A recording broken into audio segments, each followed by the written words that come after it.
Me alegro mucho por la posibilidad de seguir con nuestra exposición del Evangelio de Juan. Hoy vamos a terminar el capítulo 6, ese capítulo que empezamos hace unas semanas y lo dividimos en 5 partes. Empezó con el asunto de la multiplicación de los panes y de los peces. Y obviamente esto hizo que Jesucristo se volvió muy popular allí en Galilea. De hecho, la gente luego iba a buscarle. Y sin embargo, lo que Jesús enseñó a la gente a continuación en la sinagoga de Capernaum no era de su agrado. Realmente chocó frontalmente con las convicciones teológicas de los líderes religiosos de los judíos, pero también había mucha gente entre el pueblo que no entendió muy bien las cosas que Jesús quería decir. Obviamente, en el contexto de esa historia, hay un paralelismo muy fuerte con el tema de la salida de Egipto, del Éxodo. Y el mensaje central que Jesús quería dar es el mensaje que causó división. Aquí hay alguien que es mayor que Moisés, porque el que ha venido es el Hijo del Hombre, el Mesías anunciado, que vino del cielo, que es 100% Dios, pero a la vez vino para morir. Jesús expresa todas esas cosas a través de metáforas. La última vez escuchamos con asombro cómo Él nos habla de la necesidad de beber su sangre y de comer su carne. Es una forma de decir que tenemos que identificarnos completamente con Él en su muerte y en su resurrección. Porque si no, no hay vida. El que no come mi carne, el que no bebe mi sangre, no tiene vida. Esto era el mensaje. Y esto no todo el mundo lo entendió porque aparte del hecho de que suena como una ofensa a la misma ley de Moisés, porque los judíos no tenían permiso ni de comer ni de beber carne con sangre o sangre. Aparte de esto, ellos tenían los ojos cerrados y Jesús enseña otra cosa muy importante, que es Él quien elige. Nadie puede venir a Él si Dios el Padre no lo trae. Y estas son verdades que hasta el día de hoy son muy ofensivas para mucha gente. No ha cambiado nada en 2000 años. Y hoy lo que vamos a leer en el final, estos versículos finales del capítulo 6, es el punto final, es el gran finale, para decirlo así, cual una ópera de estas afirmaciones de Jesucristo que hablan tan claramente de su divinidad. Escuchemos cómo él termina ese discurso en la sinagoga de Capernaum. Dice así la palabra de Dios y voy a leer los versículos del 50 y, perdón, del 60 al 71. Del 60 al 71. Dice así, al oírlas, quiere decir las cosas que él dijo allí en la sinagoga de Capernaum, perdón,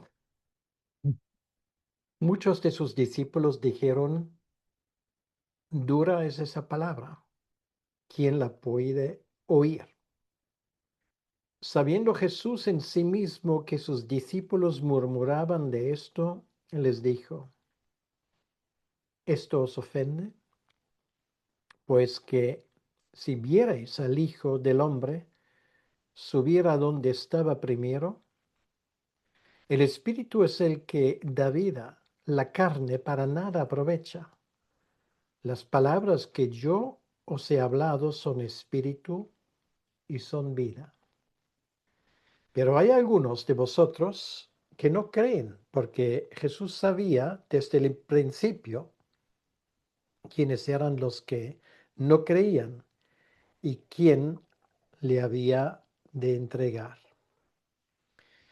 Y dijo, por eso os he dicho que ninguno puede venir a mí si no le fuere dado del Padre. Desde entonces muchos de sus discípulos volvieron atrás y ya no andaban con él. Dijo entonces Jesús a los 12, ¿queréis acaso iros también vosotros?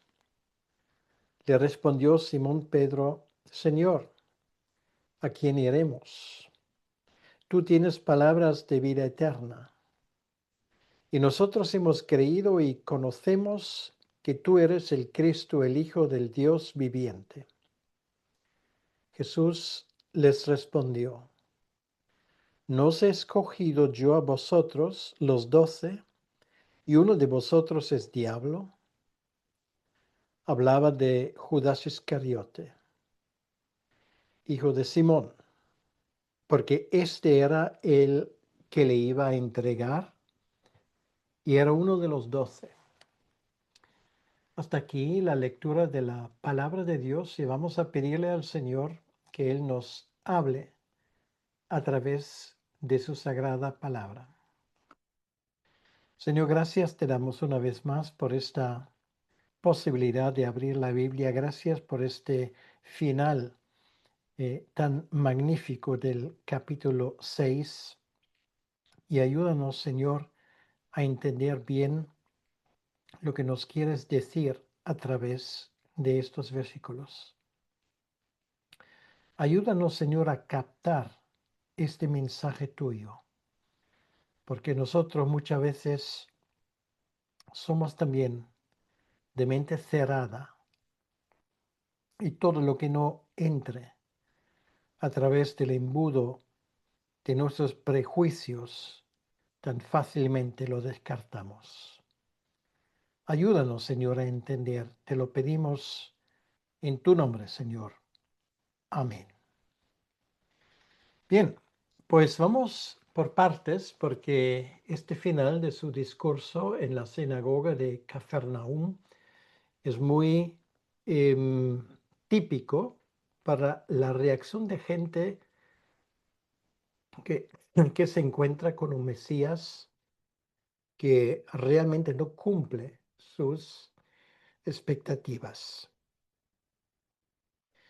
Dice aquí en el versículo 60, al oírlas, quiere decir esas palabras, muchos de sus discípulos dijeron, dura es esta palabra. ¿Y por qué esa palabra es dura? No porque sea difícil de entender, ni muchísimo menos, sino porque esa palabra ofende. Esa palabra ofende los conceptos preconcebidos de los judíos en aquel entonces y también de los conceptos que mucha gente tiene hoy en día. Infelizmente, no ha cambiado nada en 2000 años. Por eso caracterizan, perdón, esa palabra como algo duro, algo ofensivo. ¿Quién la puede oír? En otras palabras, ¿quién aguanta eso? Y esto es la razón porque algunos de ellos, y no solamente algunos, sino de hecho nos damos cuenta que son bastantes, se alejan. ¿Quién puede escuchar algo así? ¿Y de qué exactamente están hablando?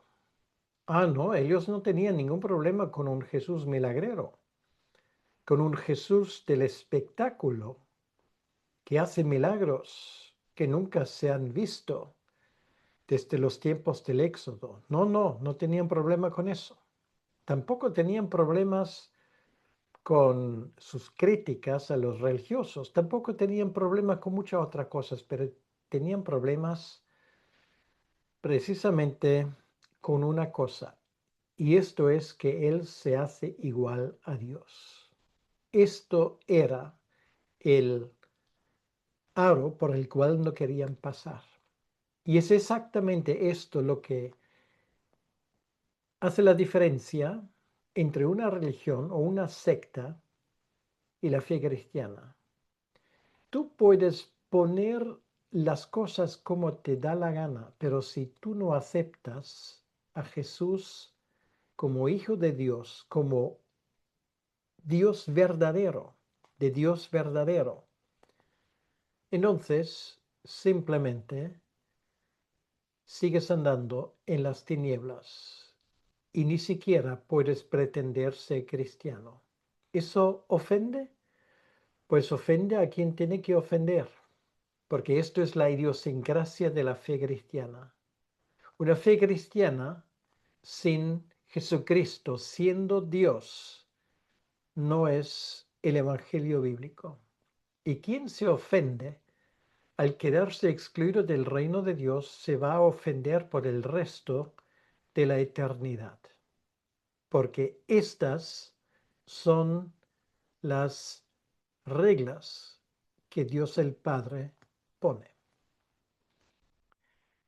Sabiendo Jesús, dice en el versículo 61, en sí mismo, que sus discípulos murmuraban de esto. Ahora, ojo, a veces cuando escuchamos discípulos pensamos en los 12, pero ese texto hace una clara distinción entre los 12 y los discípulos en el sentido más amplio. Son aquellos que le siguieron, que les gustaba escuchar lo que Jesús tenía que hacer, pero todo lo que él dijo del, en ese capítulo anteriormente, esto les ofendió profundamente y por eso murmuraban. Otra vez se usa esa palabra, murmurar. Lo teníamos ya antes, en el versículo 52, cuando se dice que los judíos estaban contendiéndose entre sí. Lo vimos en el versículo 41, donde se dice que ellos murmuraban. Bueno, esto era exactamente lo que pasó en el desierto, cuando la gente puso en duda no solamente el liderazgo de Moisés, sino también la bondad de Dios mismo. Y eso les llevó incluso a abandonar a Dios.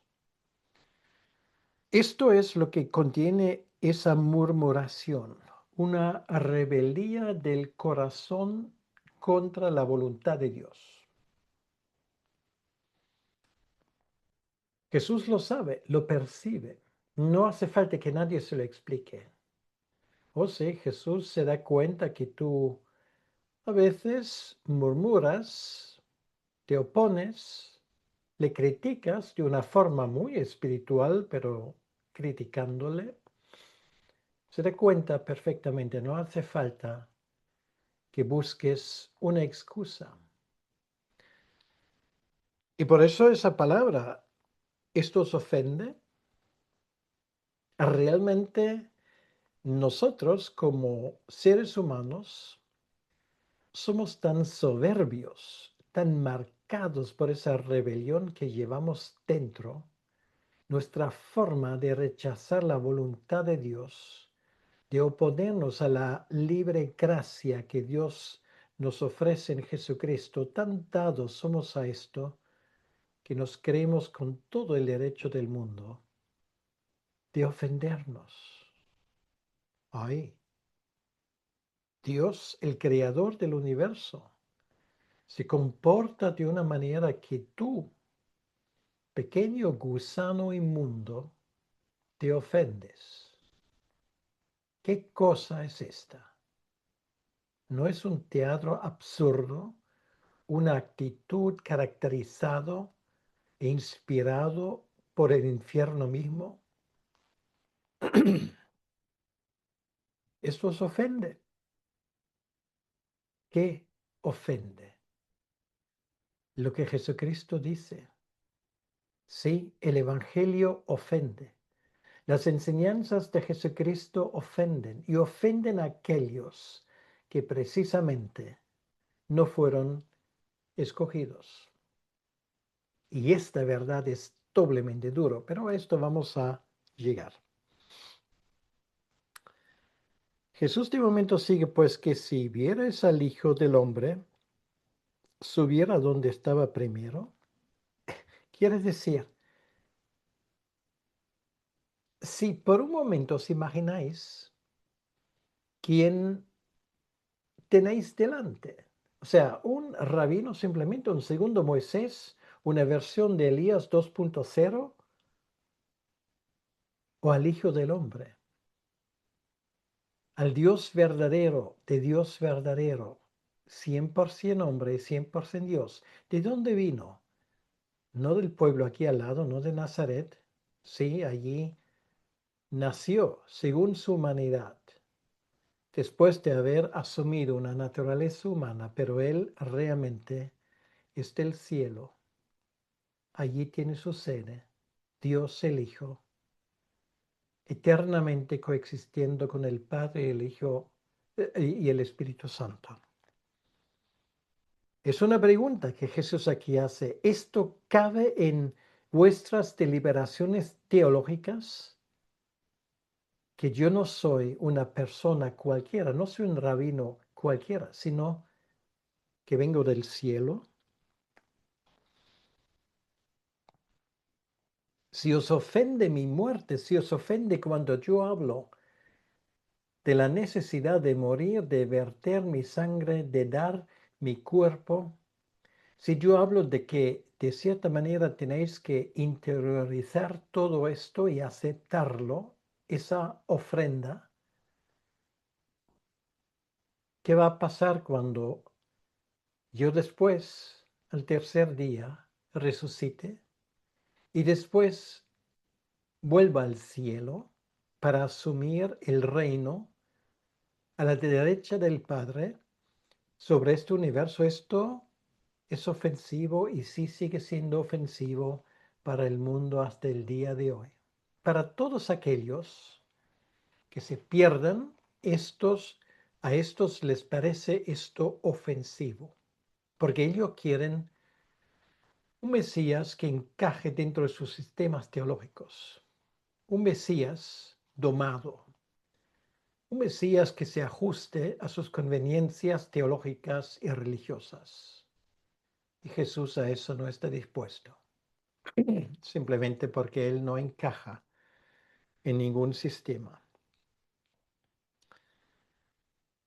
¿Y qué pasa después? Después de la resurrección, después de la ascensión, el día de Pentecostés. Versículo 63 dice, el Espíritu es el que da vida.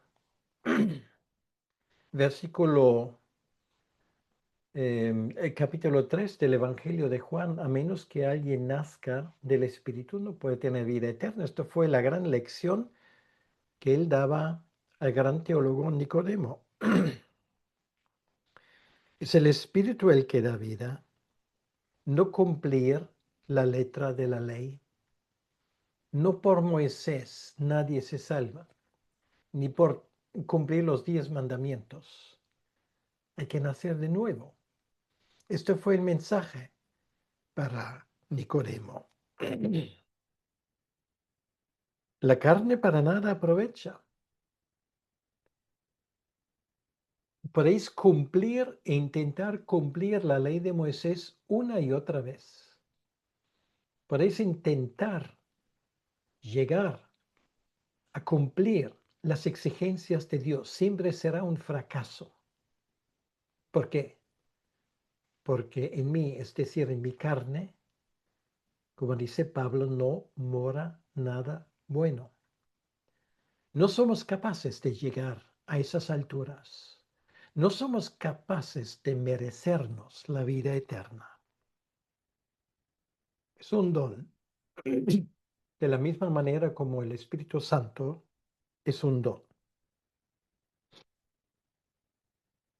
Y por eso él termina ese versículo 63, las palabras que yo os he hablado son espíritu y son vida. Esas palabras dan vida. Esas palabras regeneran. No hay regeneración aparte de la palabra de Dios. Esto es uno de los grandes misterios y también verdades de la fe cristiana. Pero es la palabra de Dios que cambia vidas. Es la palabra de Dios que cambia corazones. Es la palabra de Dios que da vida. Muchos de nosotros lo hemos experimentado. Y si tú en estos momentos lo estás escuchando y te gustaría experimentar de forma personal la veracidad de lo que pone aquí, ahora esto es tu momento. Tú puedes salir de dudas si formas parte de este núcleo de aquellos por los cuales Jesucristo ha muerto, acudiendo a Él. Y yo te invito en ese momento de hacerlo. Pero Jesucristo todavía no ha terminado. Y dice, pero hay algunos de vosotros que no creen, no tienen confianza, no toman la palabra de Jesucristo como algo veraz. Para ellos, estos son simplemente cosas debatibles, frases teológicas que se puede contrastar con otra frase teológica. Y ahí está el problema que muchos tienen, porque las afirmaciones de Jesucristo no se someten a nuestro criterio, no se someten a nuestro juicio. Si nosotros por un momento creemos que somos nosotros los jueces, que somos capaces de evaluar si lo que Jesucristo dice es correcto o no, nos equivocamos. Esto fue la equivocación de la teología crítica y racional en 2000 años de su existencia, desde las primeras sectas hasta aquellos en nuestros días que con toga de pastor luterano o reformado o anglicano o de alguna iglesia libre pretenden decir cosas que no tienen ancla en la Biblia y les cuesta horrores de confesar que Jesucristo vive. No, no solamente en espíritu, sino que Él ha resucitado físicamente. Allí está el problema.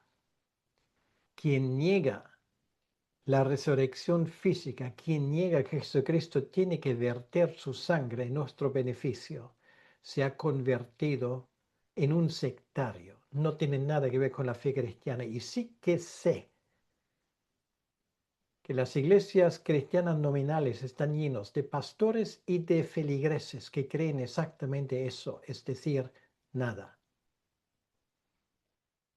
Porque no les entra en su forma racionalista de entender la fe. No entienden nada. Pretenden ser algo que no son. Y esto en la Biblia se llama hipocresía.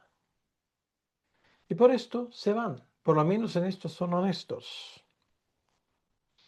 Y Jesús lo constata. Hay algunos de vosotros que no creen.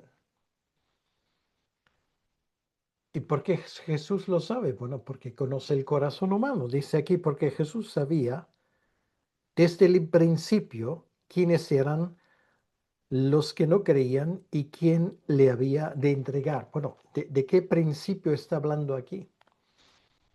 Desde el principio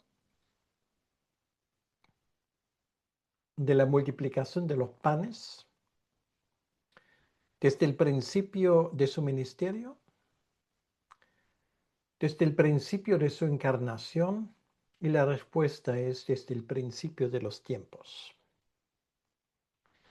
Porque no hay duda Y no cabe duda que una de las grandes doctrinas es la doctrina de la predestinación para la salvación.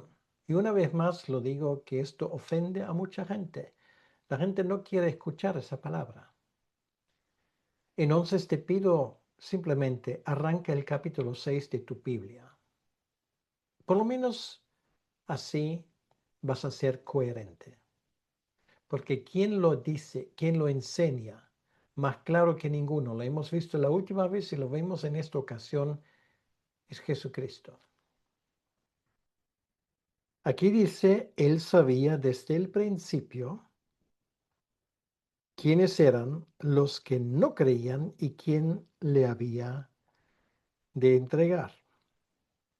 Él sabe lo que quienes no son los suyos. Jesucristo no se sorprende ni se desengaña y sobre todo él sabía desde el primer momento cuando él pidió a Judas Iscariote seguirle, él sabía perfectamente que él le iba a traicionar. ¿Por qué le escogió? Para cumplir la escritura. Porque ya en el Antiguo Testamento hay un versículo, no sabemos, que dice, el que compartió el pan contigo es aquel que te traiciona. La Biblia habla de Judas Iscariote. Jesús lo sabía perfectamente. ¿Tú crees que Jesús se sorprendió? No, no se sorprendió, ni un momento. Pero Jesús todavía no ha terminado. Dice, por eso os he dicho que ninguno puede venir a mí si no le fuere dado por el Padre. Otra vez la misma cosa.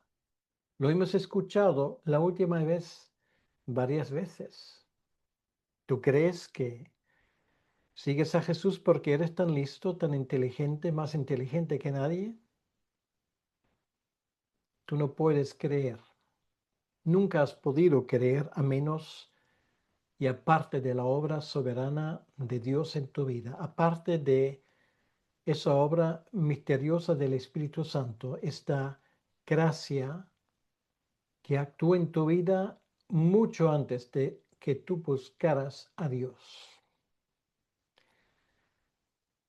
Sé que es ofensivo decir esto, de la misma manera como Jesús lo dice. ¿Esto os ofende? Por eso os he dicho que ninguno puede venir a mí si no le fuere dado del Padre. Lo dijo en el versículo 37. Todo lo que el Padre me da, vendrá a mí, y al que a mí viene, no le echo fuera. Versículo 44. Ninguno puede venir a mí si el Padre que me envió no le trajere. Y yo le resucitaré en el día postrero. ¿Quieres más? Pues el Evangelio de Juan está lleno de esos versículos. ¿Quieres tacharlos todos? Porque no encaja en tu teología soberbia. Lo que hace falta es humillarnos delante del Señor y decir con Jonás, poco antes de que el gran pez le escupiera, la salvación es del Señor. No fue tu idea, no fue tu capacidad ni la mía. Es obra soberana de Dios. Y en su soberanía nosotros descansamos. Esa palabra ofende. Y por eso el versículo 66 nos dice, desde entonces muchos de sus discípulos, ahora ya son muchos, antes eran algunos,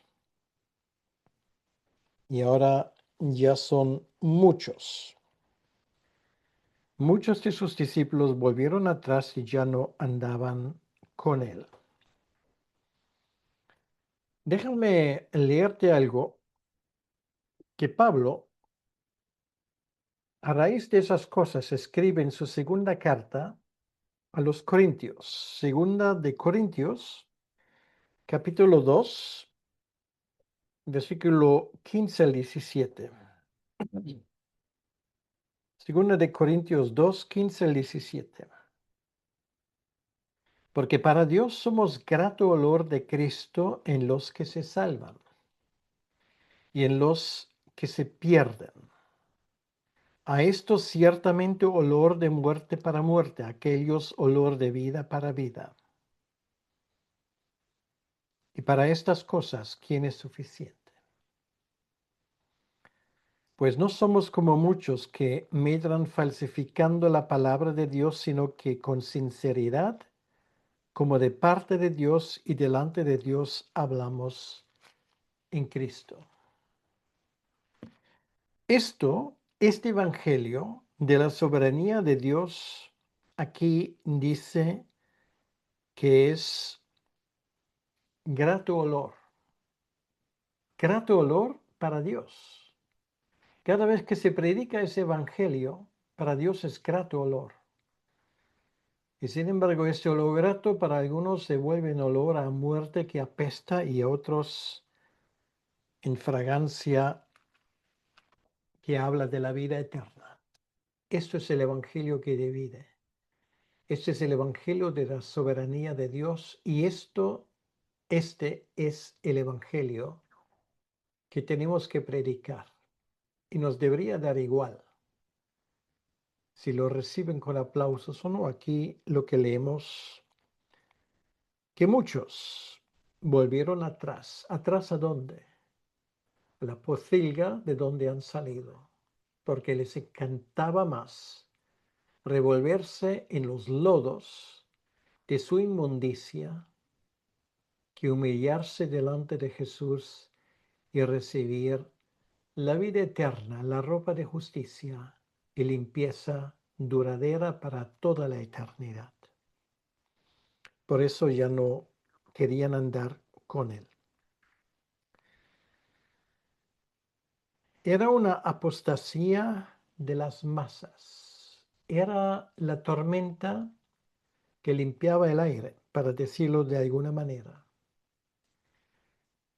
Y casi lo podemos ver visualmente, uno tras otro, se va. Y se queda un grupito pequeño de 12 hombres, muchos oriundos de la zona, que al final se quedan solos. Antes querían proclamarle rey, sí, un rey que da pan al pueblo, pan y circo. Es una buena opción, la gente se apunta. Pero en cuanto este Mesías habla de la soberanía de Dios y habla del hecho de que Él es Dios y Él manda aquí, se retiran. Y por lo tanto la pregunta es una pregunta realmente bien entendible. ¿Y vosotros? ¿Queréis acaso iros también vosotros? Pregúntatelo. Muchos se han ido porque no están dispuestos a afirmar esas afirmaciones ofensivas del Mesías. Quieren otro Mesías, un Mesías popular, un Mesías elegido democráticamente, un Mesías a su imagen y semejanza. Pero Jesús no se deja comprar ni se deja manipular. Se queda solo con los suyos. Y él, que se hace una vez más como portavoz de los discípulos, Simón Pedro, no sé si da un paso al frente, pero de todos modos, él cree hablar como en tantas ocasiones para todo el mundo allí, de los que han quedado, y le dice, Señor, ¿a quién iremos? Tú tienes palabra de vida eterna. Teológicamente, lo que dice Pedro es todo correcto. Efectivamente, ¿a dónde iremos? O sea, ¿cuál es la alternativa? ¿Seguir a un Mesías hecho a tu imagen y semejanza, pues buscar otro religioso que nos engañe, nos lleva al huerto, como se suele decir. Lo hemos tenido antes de su venida y después también. ¿A quién iremos? Es que no hay otra opción. Pedro tiene razón y también tiene razón con lo que añade, tú tienes palabras de vida eterna. Correcto. Pero Jesús nota algo en su voz y no solamente lo nota en su voz, lo ve en su corazón, porque sabe lo que hay en el corazón. Y es esa pizca de soberbia que tan fácilmente entra en nuestros momentos más gloriosos hasta en nuestros testimonios. Porque dice, vale, pues mira, nosotros no somos como los demás. Nosotros lo hemos entendido, Señor. En nosotros tú puedes confiar. Estamos a muerte contigo. Somos los incondicionales Galileos que jamás te vamos a dejar en la cuneta. Y bueno, palabras por el estilo se van a repetir también en el futuro. Jesús no le da un aplauso a Pedro. Le dice, perdón, antes de decir esto, el versículo 69, Pedro añade, y nosotros hemos creído y conocemos que tú eres el Cristo, el Hijo del Dios viviente. Esto lo podemos escuchar en muchos testimonios, cuando se nos cuenta, bueno, yo buscaba a Dios y todo pareció, bueno, cada vez peor, hasta que finalmente encontré a Cristo. Sí, se entiende esto, pero un testimonio así ya está mal hecho, porque tú no encontraste a Cristo. Cristo te encontró a ti y esto es una diferencia muy grande.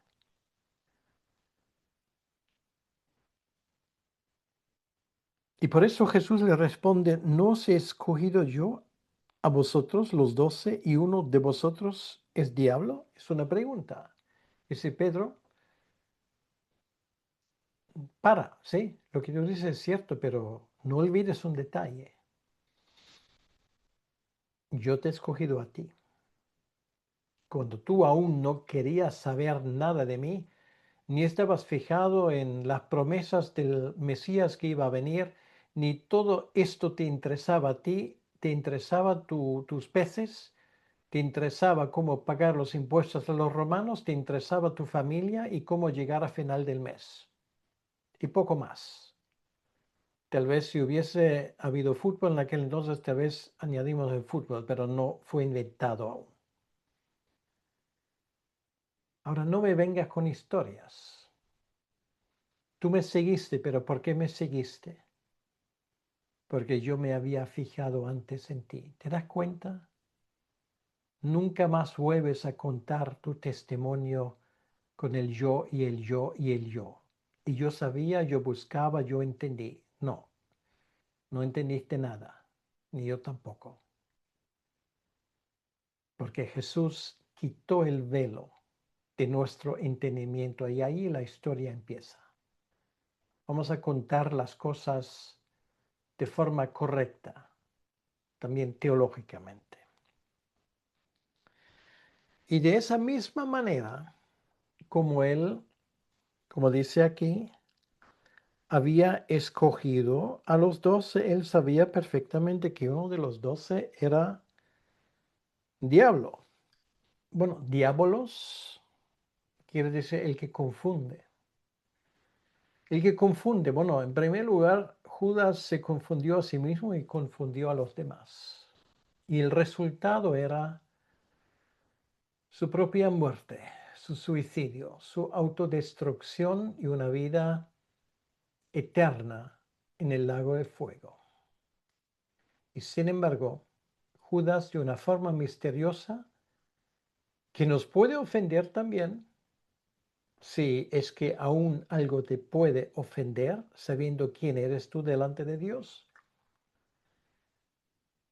Dios así lo había designado. Entonces Judas no tiene culpa, ¿sí? Judas es plenamente responsable de sus hechos. Entonces Dios no lo ha predestinado así, sí lo ha predestinado así. ¿Y cómo puedo entender ambas cosas que se contradicen? Tranquilo, tú no puedes entender eso. ¿Por qué? Porque no eres Dios. De momento, confórmate simplemente con dar la gloria a Dios, que Él te ha escogido a ti. Ah, no sabía si te ha escogido. Te pregunto, ¿crees? ¿Confías en Él? Entonces ya tienes la respuesta. ¿Y no confías en Él? Pues entonces pon tu confianza en este momento en Él y ya tienes decidido el asunto. No venga con excusas. Estas son las palabras de Jesucristo que ofenden. Ofenden porque ofende nuestro ego, nuestra soberbia, de que yo también quiero tener una parte de mi salvación, ¿no? Estamos enseñando, según las Escrituras, la gracia libre, la salvación por la fe. No hay otra.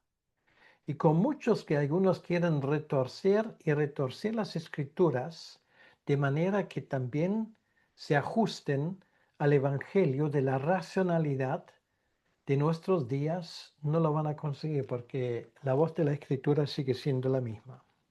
Entonces, evidentemente, así dice el versículo 71, hablaba de Judas Iscariote, hijo de Simón. Bueno, no es el mismo Simón, obviamente Simón era un nombre muy común en aquel entonces. Iscariote, Ishcariot en hebreo, el hombre de Cariot, que es un pequeño pueblo en la comarca de Judea. Posiblemente el único de los judíos de pura cepa, porque los demás eran galileos, pero Judas, el judío, Yehudá en hebreo, Yehudá Ishkariot, es el judío, el hombre de Keriot. El menos sospechoso, este iba a ser el traidor. Y Jesús lo sabía. Bien, vamos a dejar esto allí y te pregunto una vez más, en este momento, ¿puedes dar conmigo las gracias al Señor por haberte salvado por su gracia libre? Quiera Dios que así sea. Y una vez más lo digo, como embajador de Cristo es mi obligación decirte, si tú aún no crees, ahora mismo tú puedes decidir la cosa. Pon tu fe en Cristo. Acude a Él. Ven a Él. Vamos a orar.